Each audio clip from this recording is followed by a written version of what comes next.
예, 개역개정본으로 우리 함께 읽습니다. 모세가 여호와께 아뢰되 오 주여 나는 본래 말을 잘하지 못하는 자니이다. 주께서 주의 종에게 명령하신 후에도 역시 그러하니 나는 입이 뻣뻣하고 혀가 둔한 자니이다. 예, 세 번역에는 이렇게 나와 있습니다. 모세가 주님께 아뢰었다. 주님 죄송합니다. 저는 본래 말재주가 없는 사람입니다. 전에도 그랬고 주님께서 이 종에게 말씀을 하고 계시는 지금도 그러합니다. 저는 입이 둔하고 혀가 무딘 사람입니다.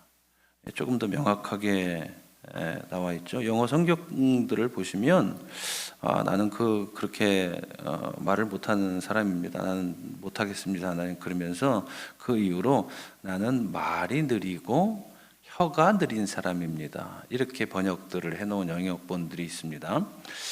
이게 말이 느리고 말에 느리고 혀가 느리다. 이게 사실은 이제 세 번역에서는 본래 말재주가 없는 사람입니다라고 직접적으로 표현을 했으니까 모세는 말을 잘 못하는 사람, 대인 관계에 있어서나 혹은 이렇게 집단과의 소통에 있어서 이 말을 잘 못하는 사람. 아니면 이렇게 말을 이렇게 수려하게 말재주가 없다 그러니까 말을 이렇게 수려하게 하거나 혹은 대화라고 하는 것은 상대방이나 여러 사람들과의 사이에서 그 언제 말을 끊어야 되는지 말을 이어야 하는지 그 템포를 느끼고 하게 되는 그런 능력이 필요하지 않습니까? 그런 능력이 없는 사람입니다 라고 이해하기가 참 쉽죠. 근데 그게 그럴 수도 있습니다. 그러니까 이 본문이 참 이해하기가 어려운, 그러니까 성경 원문으로도 참 이해하기가 어려운 본문입니다. 그러니까 단지 그렇게만 이해할 수가 없습니다. 그러니까 말에 느리고 혀가 둔하다, 혀가 느리다, 이런 표현들은 그 문장을 영어 표현으로 하든 한글 표현으로 하든 번역을 하면서 정말 적확한 뜻을 표현하기가 참 쉽지가 않습니다.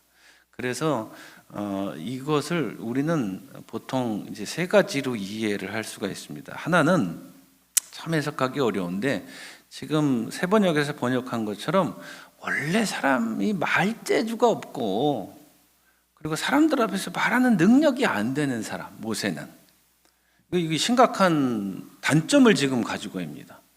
이 모세라고 하는 사람은 한 민족, 한 무리를, 그 거대한 무리를 이끌어야 되는 최고의 리더인데 이런 리더가 말도 못하고 이 말재주도 없고 이 앞에 나가서 어버버 하고 있으면 어떡합니까? 이거 정말 심각한 거거든요.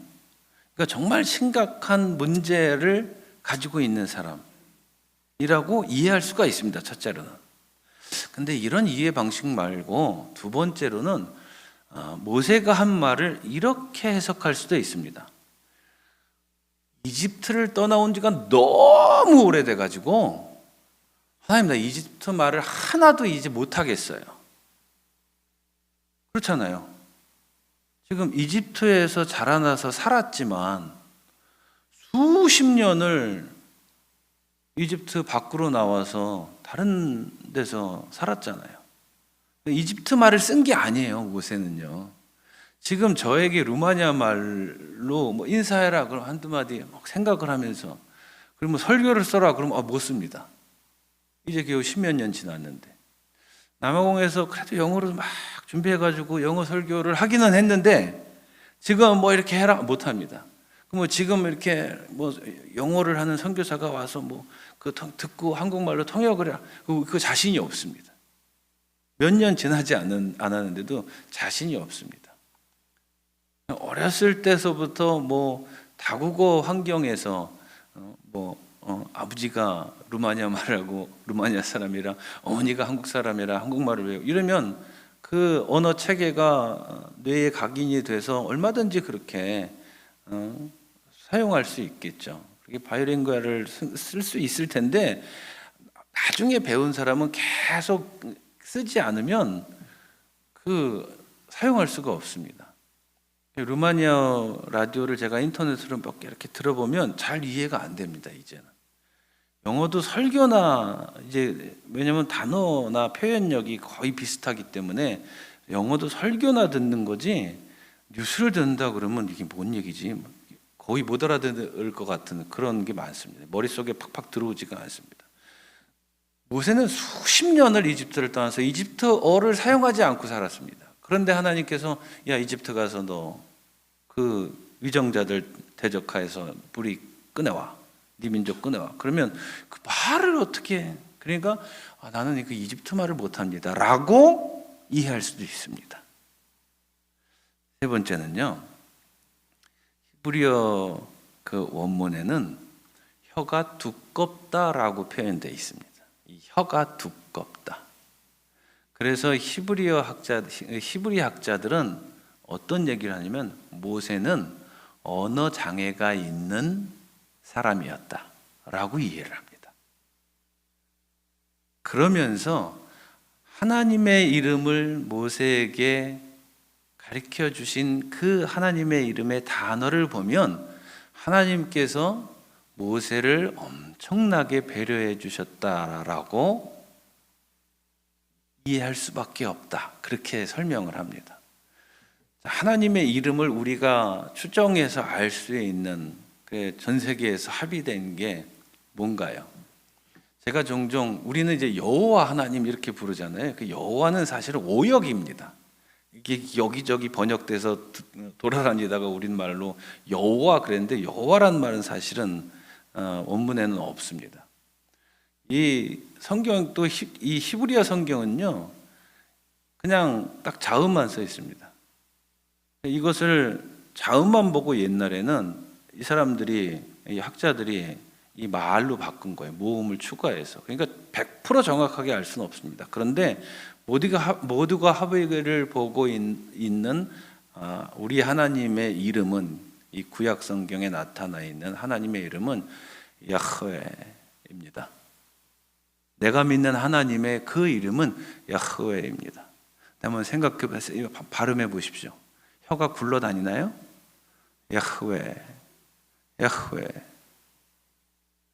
입 모양이나 혀가 거의 움직이지 않습니다. 우리말로 저는 이제 야훼 하나님 이렇게 하죠. 종종 우리 야훼 하나님이 야훼 하나님, 야훼 하나님 이렇게 했는데 야훼 하나님 그러면 입 모양 움직이죠. 혀도 움직여야 됩니다. 근데 히브리어 발음을 하면 야흐웨입니다. 입 거의 움직이지 않고요. 혀도 거의 움직이지 않습니다.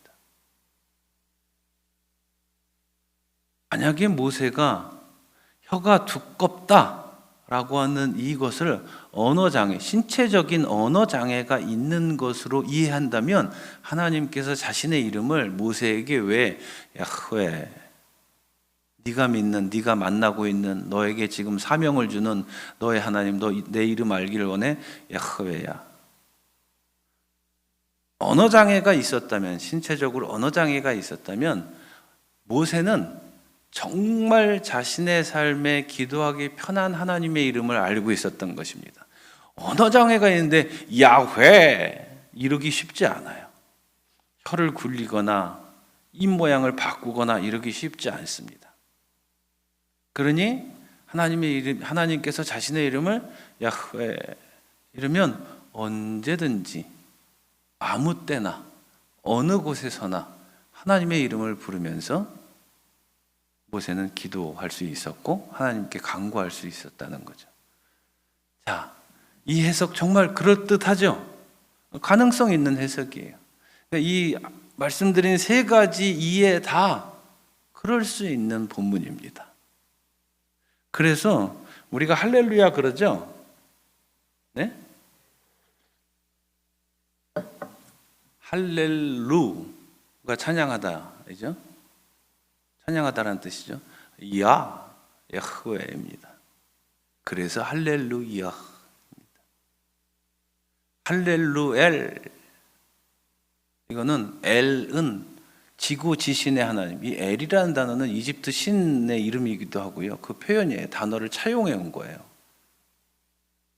원래는 이집트의 최고 신이 엘이었습니다. 근데 유대인들이 그걸 보니까 야, 그 엘은 우리가 믿는 하나님이야. 그걸 차용하기 시작한 거예요. 그래서 최고의 신을 찬양하라. 권능의 신을 찬양. 할렐루엘 이런 겁니다. 할렐루가 찬양하다니까 할렐루야는 야흐웨 하나님을 찬양하라. 할렐루엘은 최고의 신을 찬양하라. 우리가 아는 단어가 이러는 겁니다. 그러면 이 말이 만약에 우리가 모세를 언어장애가 있는 사람으로 보고 하나님께서 자신의 이름을 모세에게 알려주시면서 모세가 가장 발음하기 쉽게 알려주신 그 이유를 모세라고 하는 이 언어장애가 있는 사람이 언제 어디서나 하나님의 이름을 부르며 찬미할 수 있도록 배려해 주시고 도와주셨다라고 이해를 하게 된다면 시편 150편 찾아보시죠. 시편 150편 6절에 이 말씀이 이해가 갑니다. 시편 150편 6절에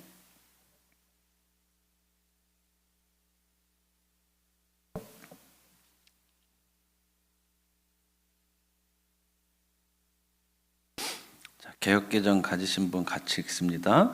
호흡이 있는 자마다 여호와를 찬양할지어다. 할렐루야. 호흡이 있는 자마다 여호와를 찬양하다. 너의 언어로 찬양해라, 너의 지식으로 찬양해라, 너의 능력으로 찬양해라, 뭐 이런 게 아니라 호흡이 있는 자마다. 세번역을 보시면 숨 쉬는 사람마다 언어적인 장애를 가지고 있어서 신체 문제로 인해서 언어 장애를 가지고 있는 사람이라 할지라도 하나님을 찬양할 수 있다는 거예요. 그 이름이 야흐웨예요. 나를 사랑하시고 나를 이끄시고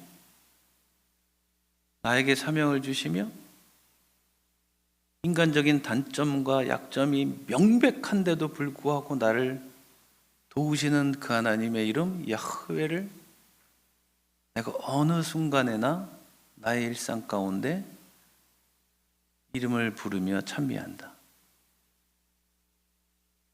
이렇게 연결되면 아주 놀라운 뜻이 되지 않겠습니까? 이 시편 150편 6절은요, 사실은 우리는 찬양할지어다 할렐루야 이렇게 해놨지만 이게 하나님을 찬양하라 이게 두 번이 나와야 사실은 이제 직역이 되는 겁니다. 그냥 찬양할지어다 할렐루야 이것도 참 멋진 표현이긴 합니다. 틀린 번역은 아닙니다. 근데 원문에는 찬양하라가 두 번이 반복되어 나오고요. 호흡이 있다, 숨이 있다라고 하는 건 그 전제가 뭐냐면 우리의 몸 안에 하나님께서 창조하신 영혼이 가득 차 있다라고 하는 것을 전제로 두고 있습니다. 그러니 우리가 기도한다라고 하는 것은 하나님 앞에 나와서 그 기도의 본질적인 의미는 우리의 모든 영혼을 하나님 앞에 드러내어 그분의 이름을 찬미하며 기도하는 것인데, 우리가 기억해야 될 것은 하나님은 우리의 단점이나 약점이나 실수나 잘못을 가지고 책망하며 고치려 하시지 않고 우리가 가지고 있는 그 모든 것들 가운데 가장 최고로 할 수 있는 찬미를 돌릴 수 있도록, 기도를 할 수 있도록 엄청나게 많이 배려해 주신다는 겁니다. 그러니 우리가 어떤 자세로, 어떤 포즈로, 어떤 상황에서 기도하든 하나님께서 나에게 어떤 마음으로 다가오시는지를 느끼면서 기도해야 된다고 하는 겁니다. 그게 관건입니다.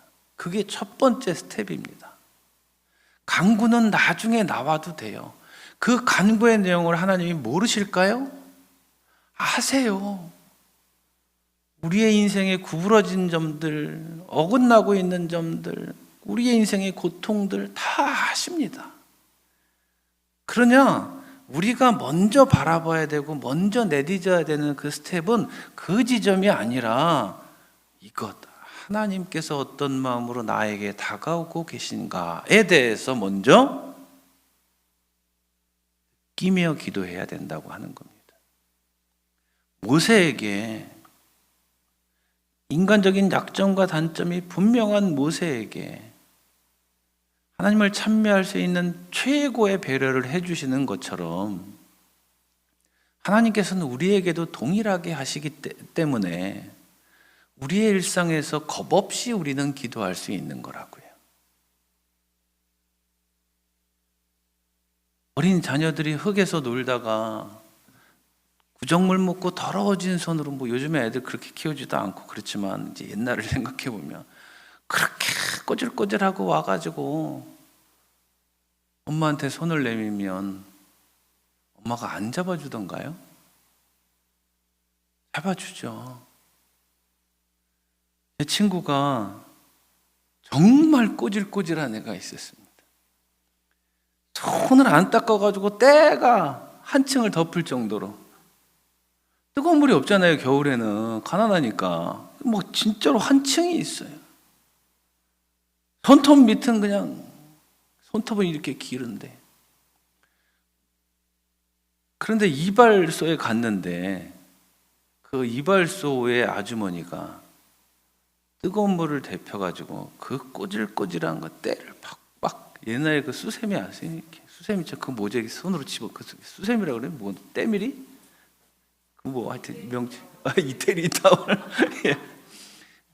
그걸로 막 빡빡빡빡 문질러가지고 닦아주시고, 그 이발하러 갔는데 너무 더러우니까 그래서 손톱 다 깎아가지고 손톱 밑에 팍팍, 그게 아주 선명합니다. 저는 아니었어요. 제 친구였어요. 저는 그렇게 더럽게 안 살았습니다. 근데 지금 생각해 보면 그 마음이 뭘까?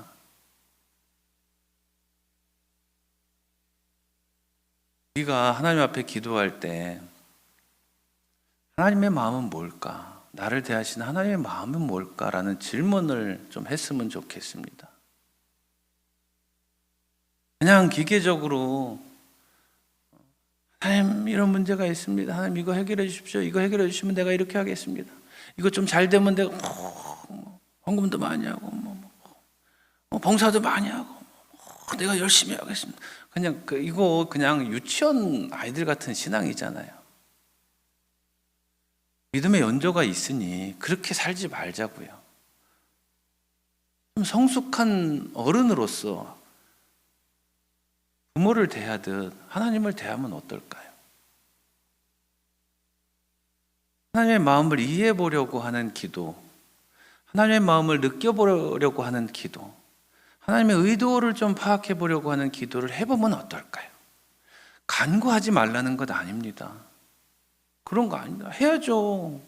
힘들고 어려운데 왜 안 해요? 당연히 해야죠. 합니다. 요즘에 제가 목사님들 되게 많이 만나고 다니는데 피곤해요. 힘들어요. 오늘 오전에 기도를 하는데 짜증이 나더라고요. 하나님, 이거 만나기 싫은데, 별 시덥지도 않은 일인데 이걸 하고 있어야 됩니까? 짜증이 나더라고요. 그래도 이거 어떡하죠? 그러는데 하나님 앞에 그렇게 할 수 있죠. 근데 그럴 때 하나님은 어떻게 생각하세요? 하나님, 이거는 하나님 보시기에 필요한 건가요? 질문을 해보고, 또 내 모습이 왜소하게 느껴지거나 비참하게 느껴질 때 하나님 나 보시면 어떤 마음을 갖고 계세요? 어때요? 하나님 보실 때 나? 이렇게 질문해보는, 그래서 그 하나님의 마음을 느낄 수 있는 기도를 이제 좀 해보시면 어떨까요? 성경 본문을 놓고 이 책 저 책 가져다가 공부를 하다 보면 이랬구나. 단순히 모세가 부족했다, 단점이 있다, 문제가 있다, 이게 아니라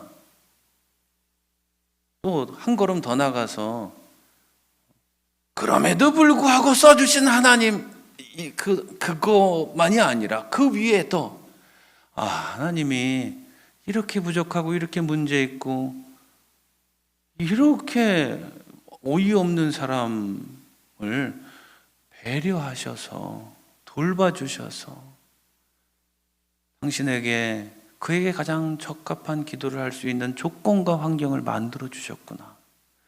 참 이런 하나님이 인류의 역사 가운데 나타난 그 모든 종류의 신들을 비교해 놓고 볼 때 이런 하나님이 어디 있는가? 이런 신이 어디 있는가? 참 예수 믿기 잘했다. 믿으니까 난 참 좋다. 이런 신을 믿어서 내가 행복하고 이런 신이기에 내가 이 땅에서 삶을 견뎌낼 수 있고 이런 신이기에 내 죽음 이후에 그 놀라운 소망과 영광을 바라보며 살아갈 수 있는 거구나. 그런 하나님을 좀 느껴보셨으면 좋겠습니다. 우리 찬송할까요?